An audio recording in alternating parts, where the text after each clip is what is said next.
হুঁকোর জল আর ভাতের হাঁড়ি ভাবলি এতেই জাতির জান। ইমামদের জন্য হরির লুটের বাতাসার মতো ছড়ানো হয়েছিল টাকা। মুয়াজ্জিনদের খুশি করে ভোট ব্যাংক অক্ষয় রাখতে বিলি করা হয়েছে টাকা। অন্যদিকে সাক্ষরতার হারে গত 15 বছরে উল্কা গতিতে পিছিয়েছে মুসলিমরা। বর্তমানে বাংলায় হিন্দুদের সাক্ষরতার হার 73.2%, সেখানে মুসলিম সাক্ষরতার হার 63.6%। উচ্চপদস্থ প্রশাসনিক পদে মুসলিমদের প্রতিনিধিত্বের হার তাদের জনসংখ্যার তুলনায় কমেছে গত 15 বছরে।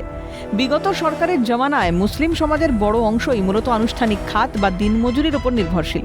মুসলিম সমাজ গত 1.5 দশকে থেকে গিয়েছে রাজনীতির তাস হিসেবে। তার আগেও যে সিনারিওটা মারাত্মকভাবে অন্যরকম ছিল এমনটা নয়, কিন্তু চোখের পর্দা না রেখে এমনভাবে মুসলিম সম্প্রদায়কে ভুল পথে চালনা করার কৃতিত্ব বামেদের ছিল না, এ বিষয়ে বিশারদ তৃণমূল। গেল রাত তুলেছেন, হিন্দুত্বের কথা বলেছেন। আমি মন্ত্রগুপ্তের শপথ নিয়েছি, মুখ্যমন্ত্রী হওয়ার পরে এমন কোনো শব্দ বাক্য আমার মুখ থেকে পাবেন না যাতে কোনো বিশেষ ধর্ম সম্প্রদায় আঘাত পেয়েছেন বলতে পারবেন। আমি আপনাদের বলছি, আপনারা ভুল পথে পরিচালিত করেছেন মুসলমানদের। মুসলিমদের এই পিছিয়ে যাওয়া বুঝেছেন প্রগতিশীল মুসলিম সমাজও। তারাও বুঝেছেন ভারী সর্বনাশ হয়ে গিয়েছে গত 15 বছরে। কৃষ্ণচূড়া ভেবে যাদের উদ্দেশ্যে প্রশস্তি লেখা হয়েছে এতদিন, তারাই শেষ পর্যন্ত কাঁটা ঝোপ প্রমাণিত হয়েছে।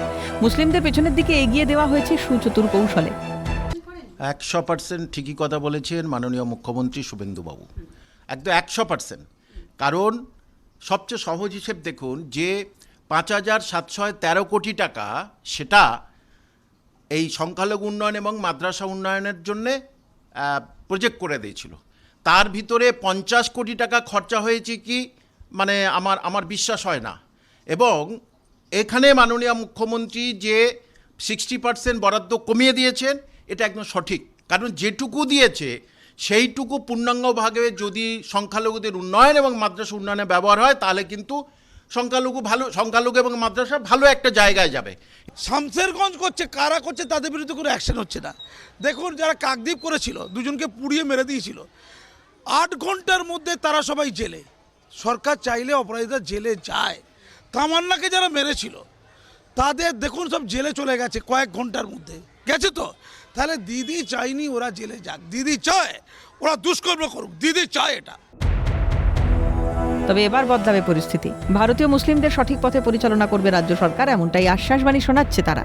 আপাতত আশ্বাসেই বিশ্বাস রাখছে গোটা মুসলিম সমাজ। ক্যালকাটা নিউজ।